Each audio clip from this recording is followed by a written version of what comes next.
Hello friend, আসসালামু আলাইকুম। সবাই কেমন আছো? আশা করি আল্লাহর রহমতে ভালো আছো। জি আলহামদুলিল্লাহ, আমিও ভালো আছি। তো আশা রাখছি আমার এই আজকের নতুন রেসিপিটি তোমাদের খুব ভালো লাগবে। যদি ভালো লেগে থাকে তাহলে বলবো প্লিজ অবশ্যই আমার এই ভিডিওতে একটি লাইক দিয়ে যাবে। তো আজকে বানাবো হচ্ছে গিয়ে আমি গুঁড়া দুধ দিয়ে গোলাপ জামুন। তো চলো কিভাবে বানাই সেটাই শুরু করি। তো প্রথমেই আমি এখানে মিষ্টির ডোটা তৈরি করে নেব।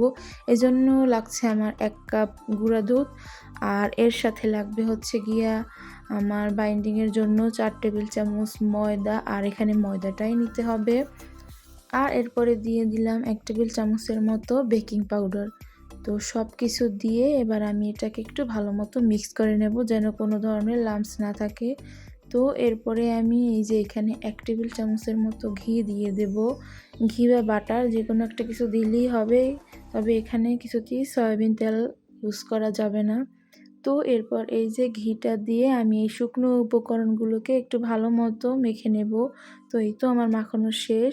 এরপরে আমি এই যে এখানে কিছু দুধ গুলিয়ে রাখছিলাম, তো ওখান থেকেই আমি কিছুটা পরিমাণ মতো দিয়ে এই এই শুকনো উপকরণটাকে একদম ভালো মতো মেখে নেব। তো এটাকে আলতো হাতে জাস্ট একটু মেখে নেব। মেখে নেওয়া হয়ে গেলে এটাকে আমি রেস্টে রেখে দেব প্রায় 10 মিনিটের মতো।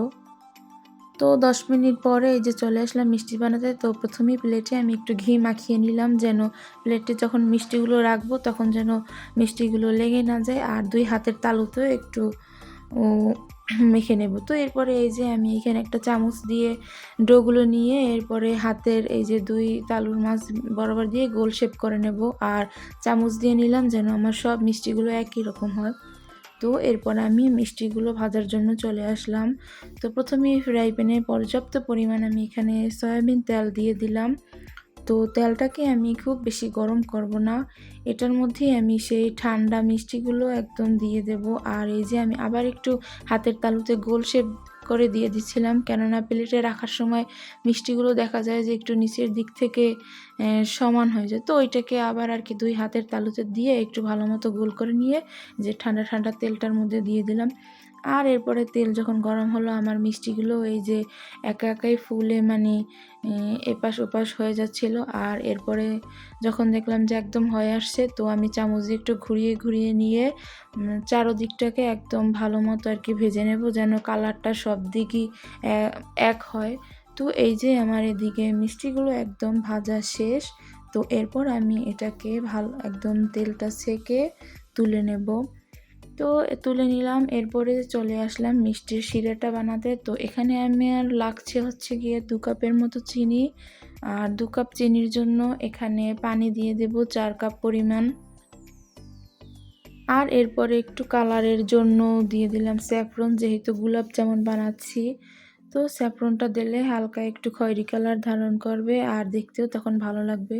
তো এরপর চিনিটা দিয়ে আমি জাস্ট বলক তুলে নিলাম, নিয়ে সাথে ওদিকে আমি 2টা এলাচও দিয়ে দিয়েছিলাম ফ্লেভারের জন্য। তো বলক তুলে নিয়ে এরপর এই যে মিষ্টিগুলো দিয়ে প্রায় একদম হাই হিটে 10 থেকে 12 মিনিটের মতো জাল করে নিছি। তো নেওয়ার পর ঢাকনাটা খুলে আমি আবারও 5 মিনিট একদম ভালো মতো একটু জাল করে নেব। এই সময় দেখা যাবে যে এক্সট্রা যে শিরাটা ওইটাও ভালো মতো মিষ্টিটা একদম সোপ করে নেবে। তো আমার এই তো এগুলো প্রায় হয়ে গেছে। তো এবার চুলাটা অফ করে এটাকে আমি প্রায় 2 ঘন্টার মতো রেখে দেব। তো এই তো 2 ঘন্টা পর আমার এই মিষ্টিগুলো অবস্থা। তো পরিবেশনের আগে একটু বাদাম কুচি দিয়ে দিলাম। আজ এই পর্যন্তই। সবাই ভালো থাকবেন, সুস্থ থাকবেন। আল্লাহ হাফেজ।